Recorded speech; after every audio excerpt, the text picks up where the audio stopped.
Kilometre কম বেশি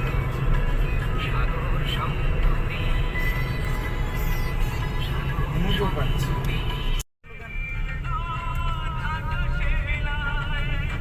ছবি টবি তুললে হ্যাঁ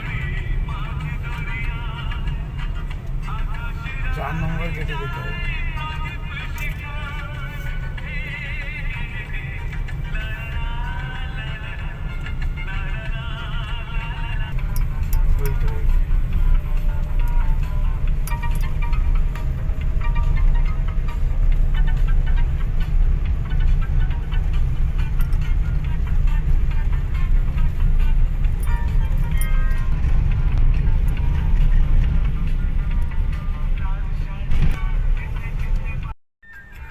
ঘি বিক্রি হচ্ছে।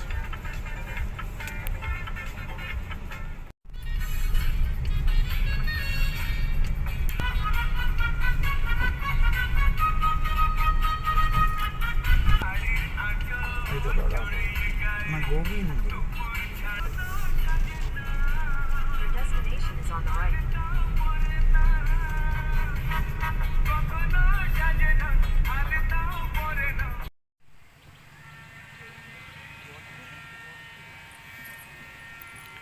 দেখো মন্দিরের ভিউ করছে। আরে পেছনে পেছনে দেখো।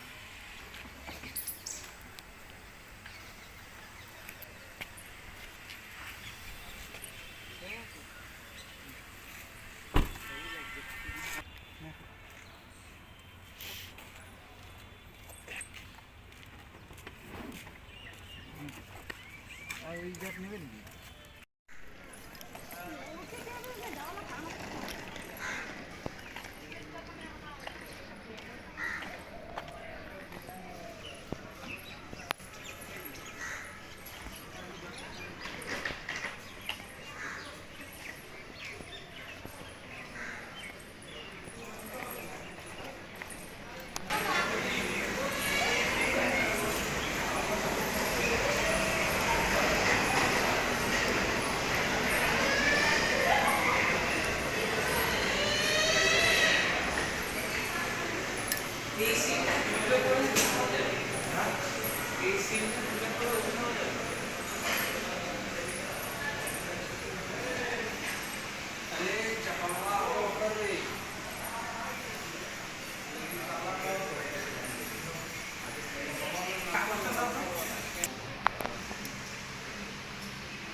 অপূর্ব ভিউ, অপূর্ব।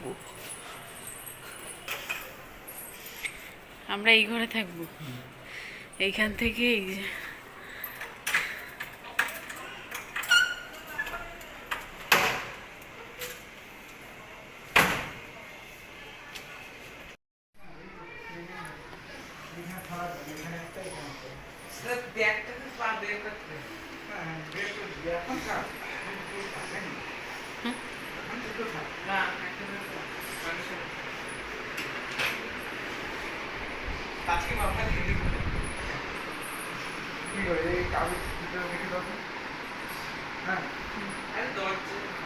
বেশি 5 তলা কোথায় 3 তলায় এক গ্রাম পুরো তারপর তারপরে তাই না? এই কাগজটা রেখে দেন।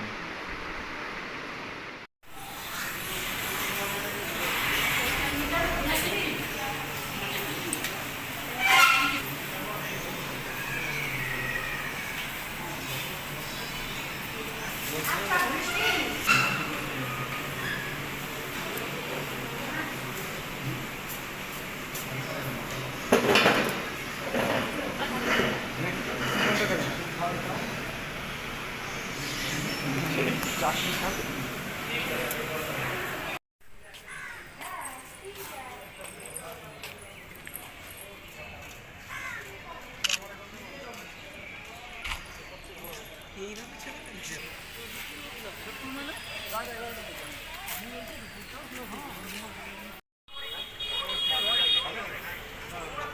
কিছুই নেই দেখা যাচ্ছে।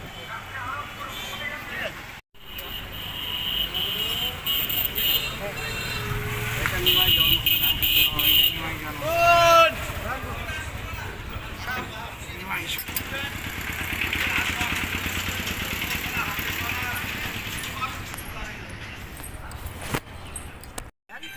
কি যাওয়া দাও শাসা দাও যদি যান আমার কত চলে সেটা কত না 10 টাকা যাওয়া 10 টাকা গরম স্যার দৌড়াও দৌড়াও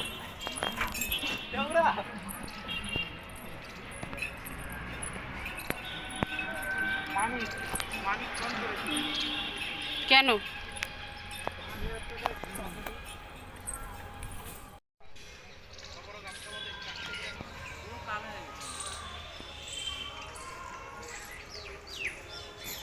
কেমন গরম? স্যার পা জ্বলে গেছে আমার।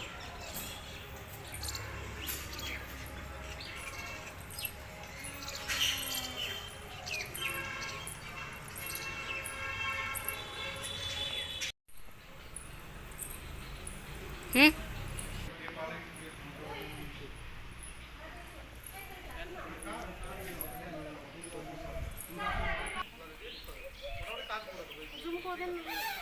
পাখি বসে আছে পায়ে। চলো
মাথায় জল নেই নামবি না।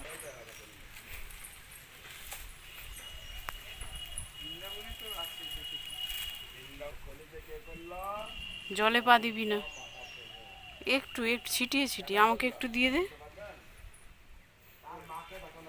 ছিটিয়ে দে ছিটিয়ে দে। দেখ কত বড় বড় মাছ, দেখ এই তো বিশাল বড় বড়।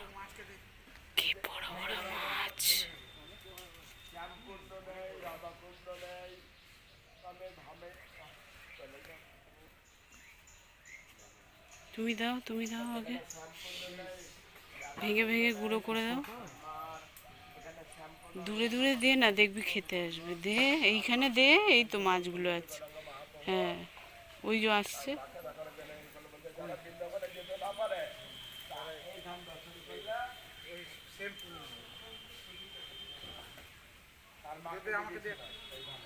আধা কুমড়ো এইখানে কই খায় না, সব খায়। বিস্কিট মিস্কিট খায় না। কত বড় বড় মাছ দেখো, কই ওর সব পেট ভরা, আর সব খায়। বিস্কিট খায় না। বড় বড় মাছ রে। কতগুলো সুইরাজ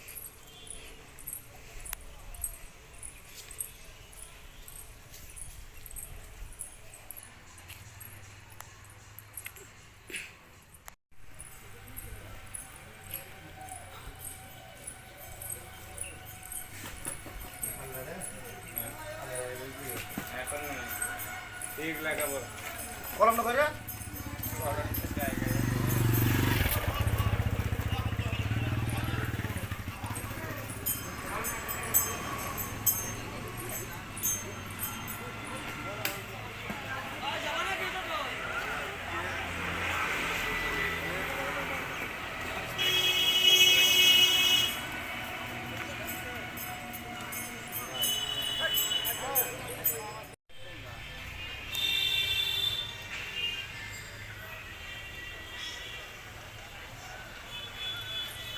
চলো।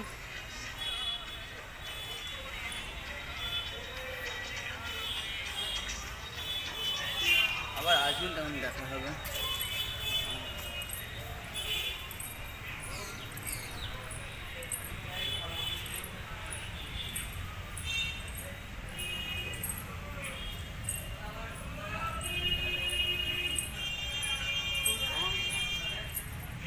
হুম, চাঁদকাজি ছিল, ওই চাঁদকাজিকে উদ্ধার করছিল। মুসলিম, কিন্তু ও নিমাইয়ের কথা শুনে ও বিভোর হয়ে আমাদের ধর্ম গ্রহণ করেছিল।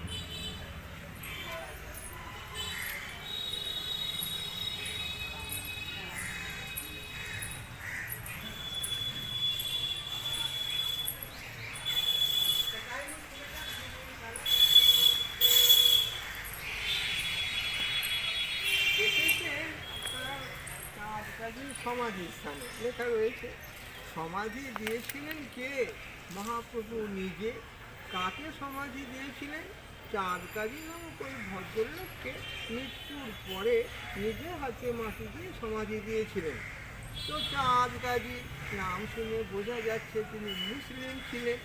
তাহলে মহাপ্রভু কেন ওই ভদ্রলোককে মৃত্যুর পরে নিজের হাতে মাটি দিয়ে সমাধি দিয়েছিলেন? তার উত্তরে বলেছেন, চাঁদকাজি মুসলিম হওয়া সত্ত্বেও মহাপ্রভুর ভক্ত এবং শিষ্য হয়েছিলেন। তাই মহাপ্রভু চাঁদকাজিকে মৃত্যুর পরে নিজের হাতে মাটি দিয়ে সমাধি দিয়েছিলেন। তো চাঁদকাজি কে ছিলেন? ভাগবতে বিশ্বাসী হলে ভাগবতে বলেছে চাঁদকাজি ছিলেন দ্বাপর যুগে মথুরার রাজা কংস মহারাজ। সেই কংস মহারাজের দৈববাণী ছিল কৃষ্ণ ভগবানের হয়তো ওনার মৃত্যু হবে। তাই মৃত্যু ভয়ে ভীত হয়ে কংস মহারাজ কৃষ্ণ ভগবানকে মেরে ফেলার জন্য অঘাসুর, বকাসুর, তৃণাবর্ত, পুতনা এই সমস্ত ওষুধের দ্বারা কৃষ্ণ ভগবানকে মেরে ফেলার চক্রান্ত করেছিল, যেটা আমরা টিভির পর্দায় দেখে থাকি। কিন্তু ভগবানের ক্ষতি করা মানুষের অসাধ্য ব্যাপার। তাই কংস মহারাজ কৃষ্ণ ভগবানের কোনো ক্ষতি করতে পারেনি। তখন কৃষ্ণ ভগবান কংস মহারাজকে বলেছিলেন, সম্পর্কে তুমি আমার মামা হও, তথাপিও চিনতে না পেরে মেরে ফেলার চক্রান্ত করলে। কী করে মামা হলো? জৈবকীর দাদা হলেন কংস, আর জৈবকীর মনস্কামনা পূর্ণ করার জন্য স্বয়ং কৃষ্ণ ভগবান কংসেরই কারাগারে জৈবকীর পুত্ররূপে আবির্ভূত হয়েছিলেন। যে দিনটা আমরা জন্মাষ্টমী ব্রত উপলক্ষে পালন করি, তাহলে সম্পর্কে মামা ভাগ্নে হলো। তথাপিও চিনতে না পেরে মেরে ফেলার চক্রান্ত করলে। তাই পরবর্তী জন্মে তুমি যবনের ঘরে জন্ম নেবে, অর্থাৎ মুসলিম পরিবারে জন্ম নেবে।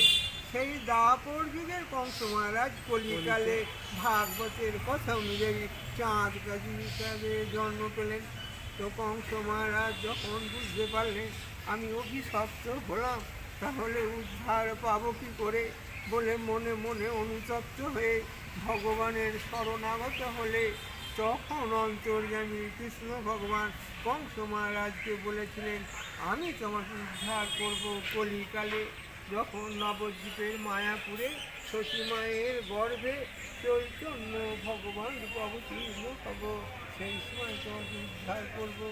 সেই চৈতন্য ভগবান চাঁদকাদিকে হরি নাম মন্ত্র দিয়ে ভক্ত শিষ্য করে উদ্ধার করেছিলেন আর আশীর্বাদ করে বলেছিলেন তুমি যবন হয়ে মুসলিম হয়ে আমার ভক্ত এবং শিষ্য হলে, তাই তোমার নাম যাতে জগতে অমর হয়ে থাকে তার ব্যবস্থা হিসাবে তোমার মৃত্যুর পর আমি নিজে হাতে মাটি দিয়ে সমাধি দেব, আর সমাধির ওপরে একটা গোলক চাপা গাছ বসিয়ে যাব, যে গাছের ফুল সারা বছর ধরে আমার আশীর্বাদ স্বরূপ তোমার ওই সমাধিতে ঝরে পড়বে। এই সেই গোলক চাপা গাছ, যার বয়স বিগত দোল পূর্ণিমার দিন 525 বছরে পড়েছে। এই হচ্ছে এখানকার কাহিনী। জয় মহাপ্রভু কি জয়, জয় চাঁদ কাজী কি জয়।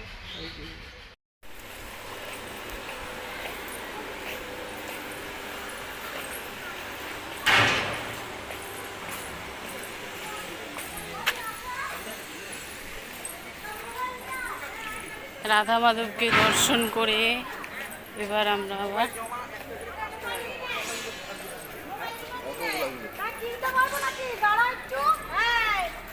হোটেলে ফিরে যাচ্ছি।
গদা খাবো গদা